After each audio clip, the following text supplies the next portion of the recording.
할렐루야.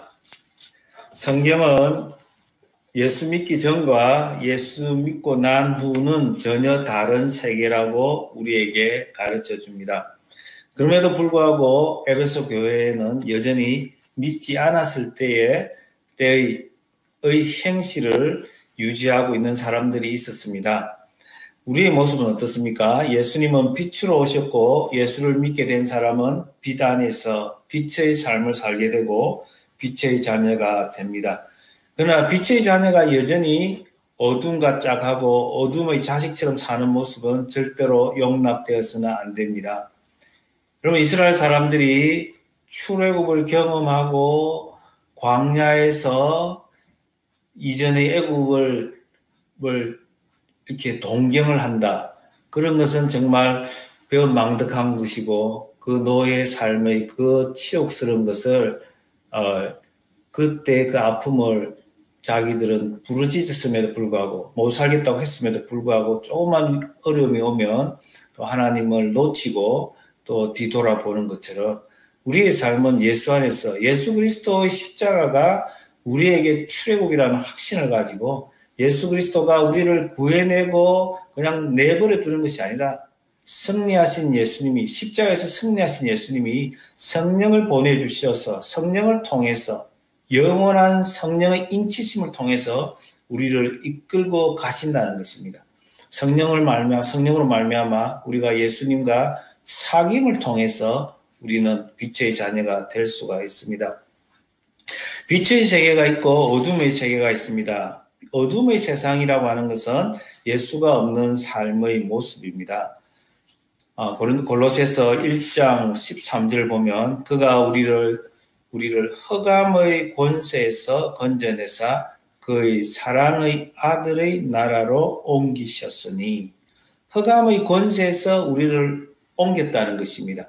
하나님께서 천지를 창조하실 때 빛이 있으라 하니 빛이 있었고 하나님께서 빛의 세계로 우리를 인도하시는 것이 하나님의 계획입니다. 흑암의 권세, 흑암의 세계를 domain of darkness라고 합니다. domain, 어떤 영역입니다. 어떤 하나의 통치를 받는 세상이 어떤 통치입니까? 흑암의 세력이 통치하는 세상. 흑암이 그냥 어둠, 그냥 정전되어서 어두운 그것이 아니잖아요. 비가 와서 해가 보이지 않는 그런 세상이 아니잖아요. 뭔가 그 실체에 의해서 조종을 당하는 그런 나라가 있더라는 거예요. 하나님 나라가 예수 그리스도의 나라에서 하나님과 예수님이 왕으로서 다스린 그 나라가 아니라 마귀가 배후에서 다스린 그 나라가 있더라는 거예요. 예수 믿기 전에는 마귀의 권세, 흑암의 권세에서 공중의 권세 잡은 자가 이렇게 다스리는 그 나라가 있다는 거예요. 그래서 우리는 바로의 종로로 바로 밑에서 노예로 살았던 이스라엘 사람처럼 그 나라를 다시 그리워하고 그 나라의 모습이 우리에게 나타나서는 안 된다는 것입니다. 그러면 그 어둠의 세상, 그 어둠의 세계의 모습은 어떤 것입니까? 음행과 온갖 더러운 것과 탐욕은 너희 중에서 그 이름조차 부르지 말라. 누추함과 어리석은 말이나 희롱의 말이 마땅치 아니하니 오히려 감사하는 말을 하라. 음행하는 자나 더러운 자는 탐하는 자는 곧 우상 숭배자라고 성경은 말합니다. 여러분, 이런 모든 것이 다 지금까지 언급한 것이 음행입니다. 여러분, 이 정말 음행이라는 게 정말 얼마나 무서운가를 우리는 이렇게 조금만 생각해 보면은 얼마나 이것이 TV나 미디어를 통해서 또 곳곳에 마을마다 후미진 곳에 이런 덫을 마귀가 놓고 있는 것을 우리는 볼 수가 있는데요. 우리가 마음이 거기에 가 있으면은 그것이 우리 삶의 우상 숭배라는 것입니다.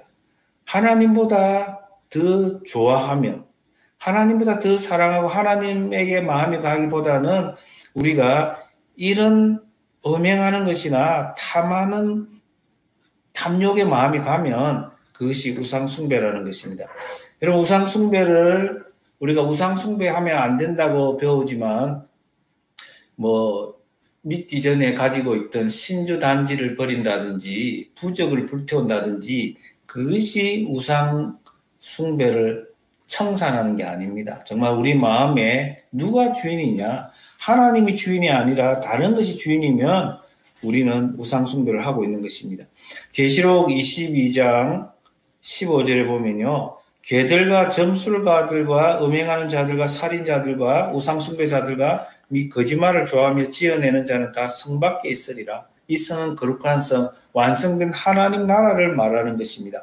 오늘 성경 본문에 보면요. 5절에서 너희도 정녕 이것을 알거니와 음행하는 자나 더러운 자나 탐하는 자 곧 우상 숭배자는 다 그리스도와 하나님의 나라에서 기업을 얻지 못하리니.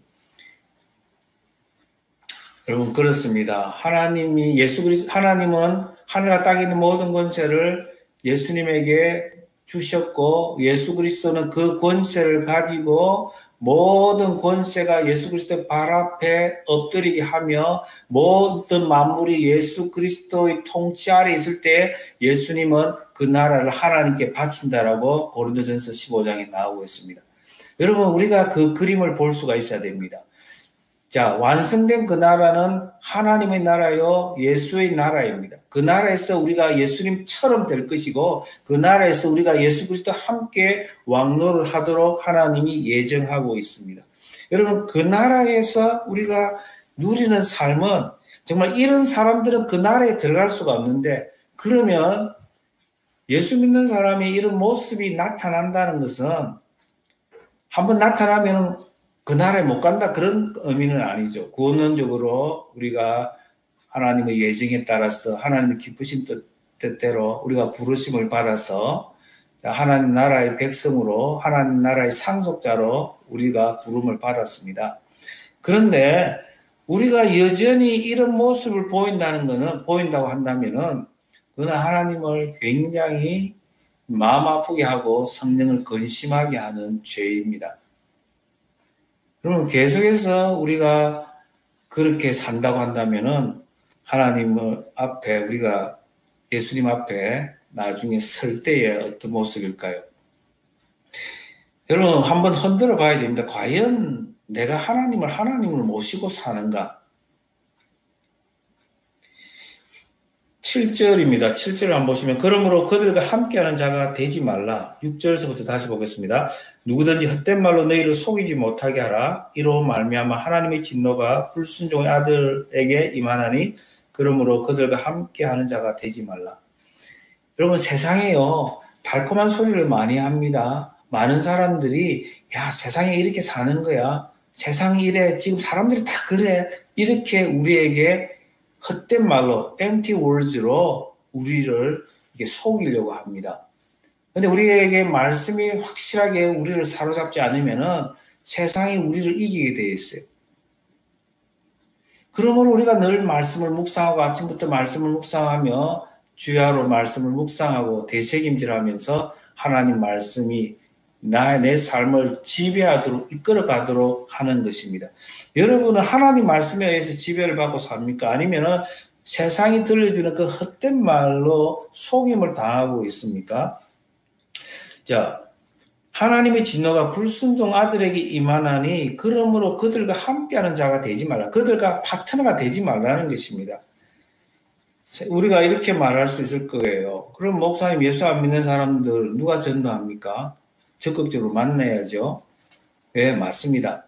그러나 여러분 믿음의 분량대로 분량을 생각하고 만나야 됩니다. 어떤 사람이 저 옆집에 술집에 가서 내가 전도해야 되겠다 이렇게 생각하고 술집에 전도를 갔는데 믿음의 분량이 약해가지고 그 술주인이 정말 술의 종류에 대해서 이야기를 하고 술에 대해서 막 가르치면서 술의 유익함을 막 이야기하는데 오히려 술의 전도를 술집 주인에게 전도를 당해서 술 잘 마시는 사람이 될 수도 있는 거예요. 그리고 어떤 사람은 정말 예수님도 장녀를 사랑해 주시고 그를 구원해 주셨는데 내가 장녀촌에 가서 전도해 보겠다. 믿음의 분량이 그만큼 되지 않으면은 여러분이 오히려 유혹을 당할 수가 있는 것입니다. 여러분 에베소 상황과 현재 우리가 사는 세상은 어떻습니까? 저는 별반 다를 바 없다고 생각합니다. 그때나 지금이나 그 시대나 지금이나 남자들이요 결혼 밖에서 여성 편력이 마치 남성의 능력인 것처럼 자랑하고 과시하는 그런 문화가 없지 않습니다. 그럼 세상을 한번 보세요. 자동차를 파는데 여자를 동원하는 모습, 또 TV 광고에서 상업용 광고, 커머셜에서 이래저렇게 성적인 어필을 하는 그런 모습들. 머리가 좋은 남자를 요즘에 어떻게 이야기를 합니까? 내 생남이라고 그러고, 또 머리가 좋은 여자를 내 생녀라고 그러고, 또 요리를 잘하는 남자를 요생남이라고 한다고 그러는데 참 기가 막힌 이야기입니다. 정말 이런 것들이 정말 아무렇지도 않게 지금 이야기가 되고 있는, 여러분 성은 굉장히 귀중하고 은밀하고 하나님이 주신 선물입니다. 부부 안에서 서로가 서로에게 속한 것임을 인정하는 행위입니다. 나는 당신께 속했고 당신은 나에게 속했고 우리는 하나다라는 거예요. 우리 사이에 누군가가 끼어들 수가 없는, 우리 둘이는 특별한 하나님 앞에서 맺은 언약 관계라는 것입니다. 그런데 많은 사람들이 가정을 떠나서 금지된 장난을 하기도 합니다. 참 이런 것들이 하나님은 바울을 통해서 하나님 나라의 모습이 아니라는 것입니다. 이것은 예수 안에서의 모습이 아니라는 것입니다. 빛의 자녀가 이런 것과 관련을 맺어서는 안 된다는 것입니다. 너희의 거룩함을 지켜라는 것입니다. 너희들을 장차 예수 앞에 신부로 세우기 위해서 거룩하고 흠이 없는 자로 불렀다는 것입니다. 그래서 세상과 짝하지 못하게 하시고 파트너가 되지 못하게 하시며, 그러나 우리가 믿음의 분량대로 전도를 해야지 우리가 믿음의 분량을 넘어서서 우리가 세상과 짝하는 것은 위험한 것입니다. 그런데 그러면 이런 엄란한 것을 떠나서 우리 탐욕을 떠나서 어떻게 살아야 되느냐? 어리석은 말이나 희롱의 말이 마땅치 아니하니 오히려 감사하는 말을 하라. 여러분, 감사가 어떤 겁니까? 감사는 해독제예요. 여러분 힘들고 어려울 때에 하나님 감사합니다 해보세요. 여러분 부정적인 것과 여러분 다른 어떤 유혹들이 여러분 마음을 점령할 수가 없어요. 감사는 예배입니다. 예배의 핵심입니다. 감사가 최고의 은혜를 누리는 모습입니다.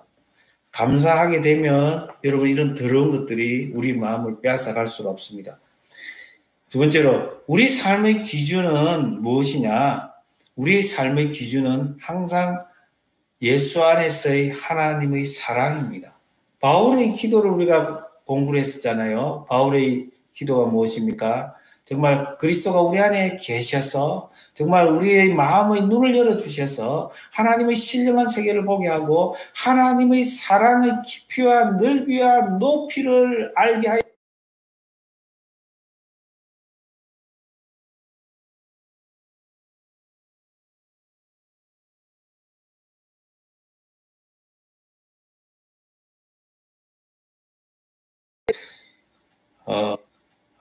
우리 모두는 다 애정 결핍증을 가지고 있습니다. 사람은 다 애정 결핍을 가지고 있어요. 왜 그렇습니까? 하나님이 우리를 지으셨고 우리는 하나님의 형상대로 지음을 받았습니다. 모든 사람이 죄로 말미암아 타락을 했어도 하나님의 형상의 흔적은 남아있는 것입니다. 그래서 모든 사람들이 배고파합니다. 그 배고픔이 뭐냐? 영혼의 배고픔과 외로움은 바로 하나님에 대한 하나님으로 체험받고자 하는 마음인데 사람들이 개인적으로 인격적으로 하나님을 만나지 못한 사람들은 다른 것으로 자기 마음을 채워갑니다. 성경은 어떻게 말합니까? 하나님의 사랑이 성령으로 말미암아 그리스도의 사랑이 우리에게 우리 마음에 부음바 됐다는 거예요. 하나님의 사랑이 우리 마음에 부음바 됐다는 것입니다. 하나님의 사랑이 하나님이 우리가 의롭다함을 입었다는 것은 우리가 구원을 받았다는 것은 하나님이 우리에게 성령을 선물로 주셨고 하나님이신 성령이 우리 안에 계심으로 해서 하나님의 사랑이 우리에게 부음바 되었다는 것입니다. 그 사실을 우리가 알고 우리는 하나님과 사귐을 가져야 합니다. 우리 안에 하나님이 계신다. 그리고 하나님이 우리에게 그의 사랑을 부어주셨다. 그 사랑을 아는 자는 방황하지가 않습니다. 그 사랑을 우리는 누려야겠습니다. 성경은 계속해서 이렇게 말합니다. 그리스도께서 너희를 사랑하신 것 같이 너희도 사랑 가운데서 행하라. 그는 우리를 골로새서 1장 20절 보시면요. 그의 십자가가 피로 화평을 이루사 만물 곧 땅에 있는 것들이나 하늘에 있는 것들이 그로 말미암아 자기와 화목하게 되기를 기뻐하심이라. 전에 악한 행실로 멀리 떠나 마음으로 원수되었던 너희를 이제는 그 육체의 죽음으로 말미암아 화목하게 하사 너희를 거룩하고 흠없고 책망할 것이 없는 자로 그 앞에 세우고자 하셨으니 만일 너희가 믿음에 거하고 터 위에 굳게 서서 너희 들은 바 복음의 소망에서 흔들리지 아니하면 그리하리라. 여러분, 예수님의 죽음으로 말미암아 하나님과 우리 사이에 중보자가 되셔서 그가 화목제물이 되셔서 우리를 하나님과 화해시키고 화목제물이 되었습니다. 우리를 화목하게 하셨는데 우리를 흠없고 책망할 것이 없는 자로 하나님 앞에 예수 앞에 세우기로 하셨던 것입니다. 우리는 그 사랑을 기억해야 합니다.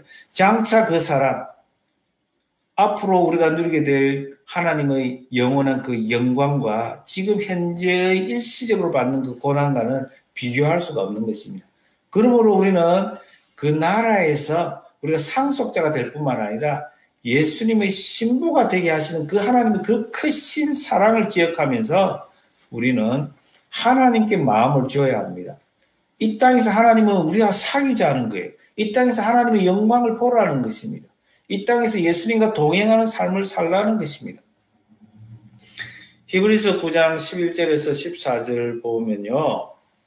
하물며 영원하신 성령으로 말미암아 흠없는 자기를 하나님께 드린 그리스도의 피가 어찌 너희 양심을 죽은 행실에서 깨끗하게 하고 살아계신 하나님을 섬기게 하지 못하겠느냐.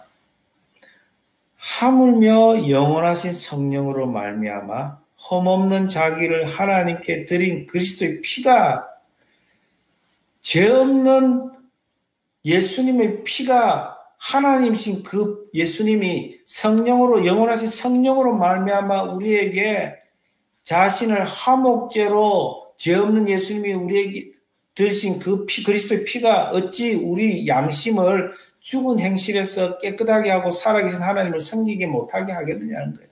우리의 힘으로 안 되지만은 우리가 성령을 의지하면서 하나님의 그 뜻을 예수 그리스도의 그 죽음을 기억하면서 십자가의 보혈을 의지하고 나가면 우리가 악한 행실에서 죽은 행실에서 우리가 더 이상 거기에 머물지 않고 하나님을 예배하는 자로 거룩하게 섬기는 자로 우리를 만들어 주신다는 거예요. 성령으로 말미암아 그렇게 해 주시겠다는 거예요. 세 번째로요. 빛의 자녀는 전에는 성경 말씀에 전에는 어두움이더니 이제는 주 안에서 빛이라 빛의 자녀들처럼 행하라. 이제 사도 바울은 너희의 존재는 그리스도 안에서 빛이다는 거예요. 예수님은 내가 세상의 빛이라고 하셨고 우리가 예수 믿는 자를 또한 너희는 세상의 빛이라고 한 것처럼 이제 너희의 정체성이 바뀌었다는 거예요. 그럼 빛의 자녀가 어떻게 살아가야 하느냐? 그 모습은 모든 착함과 의로움과 진실함입니다. 이것은 뭐냐? 이 세 가지는 예수 그리스도의 성품입니다. 예수 그리스도의 성품은 어떻게 나옵니까? 그리스도와 사귐을 하는 자가 이 성품을 가지게 되는 것입니다. 모세가 시내산 꼭대기에 올라가서 하나님과 깊은 교제를 합니다. 40주 40야를 금식을 하면서 하나님과 교제를 할 때에 그 얼굴은 하나님의 영광으로 광채가 났던 것입니다. 여러분 우리가 하나님과 교제하고 예수와 사귀는 자는 하나님의 영광이 예수님의 인격이 우리에게 나타나게 되어 있는 것입니다. 바울은 계속해서 말합니다. 빛의 자녀는 이런 예수 그리스도의 인격이 나타나야 될 뿐만 아니라 주를 기쁘시게 할 것이 무엇인가 시험하여 보라. 여러분 우리가 사랑하는 사람이 생기면 그 사람을 내가 어떻게 기쁘게 할까? 그게 늘 이렇게 머릿속에 맴돌잖아요. 어떻게 하면 그 사람을 기쁘게 할까? 하나님의 그 사랑을, 그 깊이와 너비와 높이를 맛본 사람은, 그 하나님의 사랑이 영원하다는 것을 아는 사람은, 우리가 하나님을 늘 생각하면서 어떻게 하면 내가 하나님을 기쁘시게 할까? 그 생각으로 가득 차게 되는 것입니다. 그래서 이것도 할 수 있고 저것도 할 수 있고, 우리 인생은 어떤 면에서 선택의 연속인데, 시험을 해보는 거예요. 테스트를 해보는 거예요. 분별해보려고 하는 거예요. 자, 그렇게 살려고 하면 우리는 늘 깨어 있어야 됩니다. 말씀을 가까이 하고, 기도하고, 성령을 의존하면서 어떻게 하면 하나님을 기쁘시게 할까요? 하고 우리가 생각하며 사는 것입니다. 마지막으로 바울은 이렇게 말합니다. 열매 없는 어둠의 일에 참여하지 말고 도리어 책망하라고 합니다. 열매 없는 어둠의 일에 참여하지 말고 도리어 책망하라. 그럼 어둠의 세계, 세상 사람들이 인조해하는 그 삶의 모습은 멸망의 일이고 열매가 없다는 것입니다. 성경 그래서 갈라디아서 5장에서는 성령의 열매와 대조해서 그런 음행이나 음란한 것들이나 이런 것들은 육체의 일이라고 합니다. 육체의 열매가 아니라 육체의 일이라고 합니다. 성령으로 사는 삶은 아름다운 열매가 있지만은 육체로 사는 삶은 열매가 없다는 것입니다. 자, 그러나 책망을 받는 모든 것은 빛으로 말미암아 드러나니 드러나는 것마다 빛이니라. 여러분 무슨 말씀입니까? 우리가 거룩하게 사는 것, 하나님은 우리를 부르실 때에, 하나님이 출애굽을 시킬 때에 그들과 함께 무엇을 했습니까? 언약을 체결하면서 너희는 이제 제사장 나라요 거룩한 백성이라고 말씀해 주셨습니다. 그것이 우리에게 적용이 됩니다. 우리는 거룩한 백성입니다. 내가 거룩하니 하나님이 너희도 거룩하라고 율법을 주시면서, 너희의 거룩을 통해서 세상이 거룩을 보게 하는, 세상이 하나님을 보게 하는 것입니다. 우리가 거룩한 삶을 통해서 우리가 빛의 자녀로 살면서 그 삶이 세상을 책망하는 거라는 거예요. 그 삶이 세상에게 도전을 주는 것이라는 거죠. 그 삶을 통해서 세상이 빛인 예수 그리스도를 보게 하는 삶이고, 그 삶을 통해서 우리가 빛이 됨으로써 세상의 죄가 드러나게 하고 그것이 세상의 죄를 책망하는 방식이라는 것입니다. 베드로전서 2장 9절에 보면요, 우리가 잘 아는 말씀이잖아요. 그러나 너희는 택하신 족속이요 왕같은 제사장들이요 거룩한 나라요 그의 소유가 된 백성이니 이는 너희를 어두운 데서 불러내어 그의 기이한 빛에 들어가게 하시니의 아름다운 덕을 선포하게 하려 하심이라. 자, 에베소서 1장에서 말씀이나 우리가 골로새서에서 확인하는 것처럼 하나님은 우리를 거룩한 자로 불러주셨습니다. 우리를 거룩하게 하고 흠없게 우리를 하셔서 그 예수님의 신부로 우리를 세우시기로 하셨고요.